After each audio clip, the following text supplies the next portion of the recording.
Welcome back to my channel.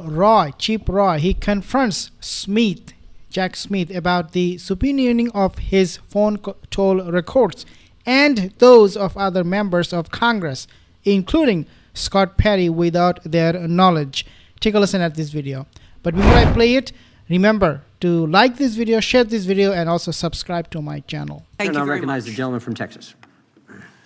Thank the chairman. Mr. Smith, how many members of Congress or the Senate did you subpoena phone toll records? As I sit here right now, I do not recall a specific number. Is this the complete list right here? Well, let me ask you this. Am I on this list? Did you target my records and subpoena my phone toll records? My understanding is your records were subpoenaed by prosecutors before I became special counsel. Well, staff would put this up on the screen. I'm thankful for the great staff who discovered the email where I learned for the first time a few weeks ago that my phone records were indeed targeted. We called AT&T and we've learned that they were given to the Department of Justice, as this email indicates, because I had been in communication with Scott Perry, one of my colleagues here in Congress, who literally had his phone taken from him in front of his family. And of course, as we've already talked about in this document, it talks about you could be in violation of the privilege by even obtaining and possessing this information if the member objected to the disclosure. This happened 4 years ago in May of 2022, and I couldn't object because I didn't know. I didn't know until about 3 weeks ago. My question here is, was there any limits to your investigation or the investigation that preceded you, Mr. Smith?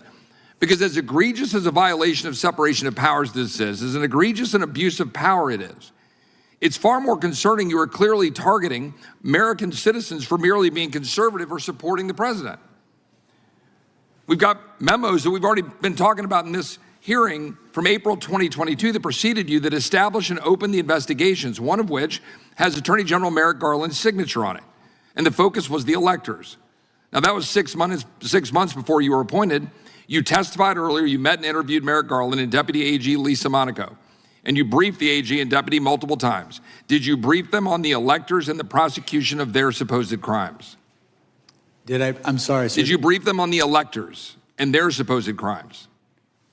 I don't recall specific conversations, but I'm sure that in the course of briefing them, I discussed. Wasn't that the purpose of the entire investigation as it was set out? Because putting aside that in 1960, as we already talked about, my friend Mr. Tiffany, that Hawaii put forward an alternate slate of electors, the investigation pivoted to President Trump and, frankly, anybody who knew him. Do you know who Cleta Mitchell is? Yes, I do. She's an election lawyer that was involved in filing an election contest on behalf of President Trump in Georgia in December of 2020. A 64-page complaint with over 1,100 pages of exhibits, witness affidavits, and expert witness reports documenting thousands of votes cast in violation of Georgia law, but which were nevertheless included in the vote totals. Now, notwithstanding the disposition of the cases that was filed, is that a criminal act? Filing an election contest on behalf of a candidate for office, a client. Is that a criminal act, yes or no? No, in fact, we stated. So why did you deem it appropriate to monitor Cleta Mitchell's long-distance phone records in 2023, 2.5 years after the election contest was filed and after the presidential electors were certified? What about Jenna Ellis? What about Sidney Powell? What about Bill Sepien?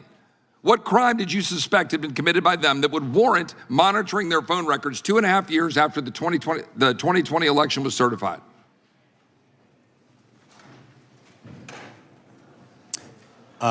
With respect to Sidney Powell, she is one of the co-conspirators alleged in the indictment.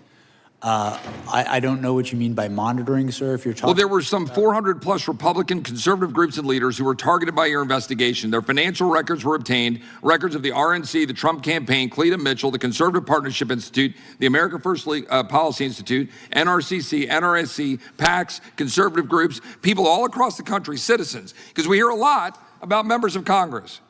And we should, because of separation of powers and the egregious abuse of power. But what we're not talking about enough, in my opinion, are the American citizens that have been targeted. Because frankly, are there any limits to the power of a special prosecutor or special counsel? So much so in your abuse of power that in the summer of 2024, the indictment involving classified documents was dismissed after determining your appointment violated the Appointments Clause of the Constitution, but you continued to sign your name on court filings until the time you resign from office in January of 2025. A federal judge just recently stated a prosecutor who continues to sign his name in court filings after a disqualification order should face disciplinary action or disbarment. What I don't understand is this. The Republicans, they're freaking out over who Jack Smith had phone records of. Okay, I understand. Yes, you cannot invade my privacy. You cannot do that. Okay, good, no problem. Good point. But here's the problem. When FBI, they do that, they do it not only on the Democrats, but also on the Republicans. They tap their phones. They collect their records, history of phone call, who they called, who they did not.